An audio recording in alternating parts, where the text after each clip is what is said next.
وكأين من آية في السماوات والأرض يمرون عليها وهم عنها معرضون وما يؤمن أكثرهم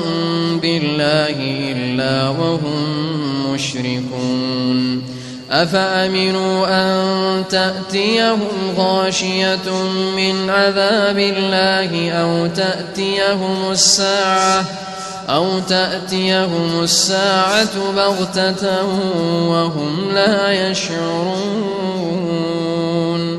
قل هذه سبيلي أدعو إلى الله على بصيرة أنا ومن اتبعني وسبحان الله وما أنا من المشركين